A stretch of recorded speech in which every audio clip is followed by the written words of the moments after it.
तो कैसे हो दोस्तों आप। तो आज का टॉपिक है वो डिस्कस करेंगे हम क्रिप्टो करेंसी। क्रिप्टो करेंसी 2008 में फाउंड हुई थी सतोशी नाकामोटो के द्वारा।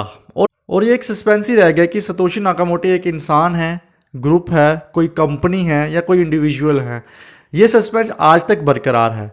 तो हम आज बात करेंगे क्रिप्टो करेंसी की। क्रिप्टो करेंसी एक वर्चुअल करेंसी है जो कि ब्लॉकचेन पे बेस्ड है। ब्लॉकचेन का मतलब कि आपका जो डाटा होगा वो ब्लॉक्स की शेप में अलग अलग जगहों पे स्टोर किया जाएगा। ये डिसेंट्रलाइजेशन होता है। दो तरह के कॉन्सेप्ट होते हैं, सेंट्रलाइजेशन और डिसेंट्रलाइजेशन। सेंट्रलाइजेशन में क्या होता है कि आपका जो पूरा डाटा होता है वो एक जगह पे स्टोर किया जाता है, बट डिसेंट्रलाइजेशन में क्या होता है कि जो आपका डाटा होता है वो अलग अलग जगह पे स्टोर किया जाता है। इसमें भी कुछ ऐसा ही होता है, जो ओनर होता है क्रिप्टो करेंसी का, उसका जो डाटा होता है वो कंप्यूटर डाटाबेस में सेव होता है और वो डाटाबेस अलग अलग जगह पे स्टोर किया जाता है।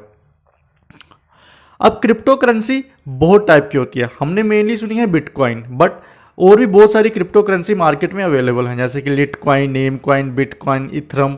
तो ये सब क्रिप्टो करेंसीज हैं जो कि वर्चुअल करेंसी है और इनका कोई लीगल टेंडर नहीं है। लीगल टेंडर मतलब कि कोई भी गवर्नमेंट इसको मान्यता देने से जब किसी भी करेंसी को जब कोई गवर्नमेंट मान्यता देने से इनकार कर दे, उसको कहते हैं कि वो लीगल टेंडर नहीं है। अब ये जो बिटकॉइन है या क्रिप्टो करेंसी है ये बहुत पॉपुलर है। वो पॉपुलर इसलिए है क्योंकि जो इसमें जो ट्रांजेक्शन्स होती है उसमें थर्ड पार्टी की इन्वॉल्वमेंट नहीं होती है। सपोज अगर आप अपने फ्रेंड को कोई पैसे ट्रांसफ़र करें ऑनलाइन, तो उसमें क्या होगा कि आपके बैंक से पहले पैसे डिडक्ट होंगे और आपके फ्रेंड के बैंक में वो ऐड होंगे। तो मतलब दोनों तरफ ट्रांजैक्शन हो रही है और इस ट्रांजैक्शन को कंप्लीट करने के लिए आपको थर्ड पार्टी चाहिए जो कि बैंक। बिना बैंक के आप ऑनलाइन ट्रांजैक्शन नहीं कर पाएंगे। लेकिन क्रिप्टो करेंसी में बिल्कुल उल्टा है। क्रिप्टो करेंसी में आपको थर्ड पार्टी नहीं चाहिए। दो बंदे हैं, दोनों एक दूसरे को ट्रांसफर कर सकेंगे पैसे crypto currency without any third party. दूसरा ये है कि जो ऑनलाइन ट्रांजैक्शन है उसकी जो फीस होती है वो बहुत मिनिमम होती है जो आपकी बाकी ट्रांजैक्शन होती है ऑनलाइन।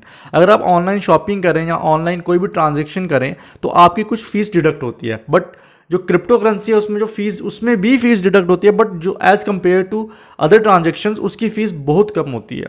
जो तीसरा मेन रीज़न है इसके पॉपुलर होने का वो है इसकी सिक्योरिटी। ये ब्लॉकचेन पे बेस्ड है और इसको ट्रेस करना बहुत मुश्किल है क्योंकि ये डिसेंट्रलाइजेशन कॉन्सेप्ट पे काम करती है। हर डाटा मिलियंस ऑफ जगह पे सेपरेट हुआ है। तो अगर एक डाटा मिलियंस ऑफ जगह पे स्प्रेड हुआ है तो उसको हैक कैसे किया जाएगा।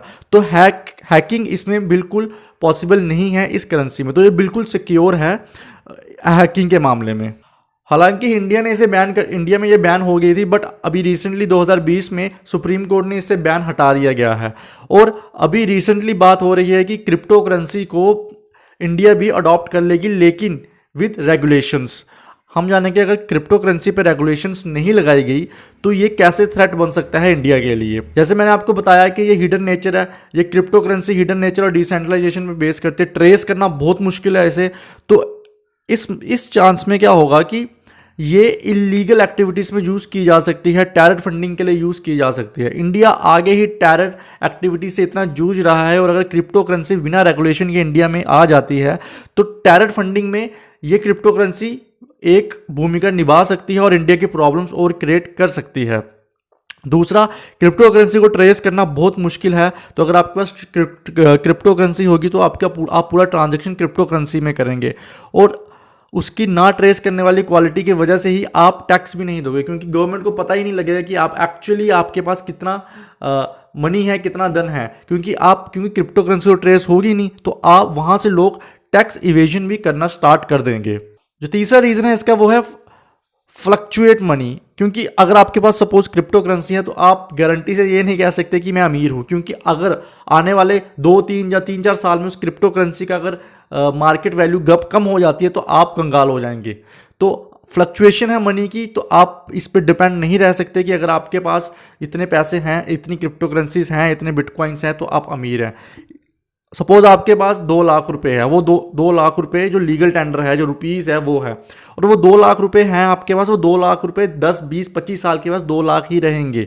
लेकिन क्रिप्टो करेंसी में ऐसा नहीं है। क्या पता आज 2 लाख की वैल्यू की क्रिप्टो करेंसी आपके पास है, कल को वो 100 रुपये की क्रिप्टो करेंसी की वैल्यू हो जाए। तो इसके जो फ्लक्चुएशंस होते हैं वो बहुत ज़्यादा हैं। जैसे अपने बिटकॉइन में देखा था, एक टाइम पे बिटकॉइन ने बिल्कुल हाई जंप लिया था और आज की डेट में देखें तो बिटकॉइन बिल्कुल लो चला गया है।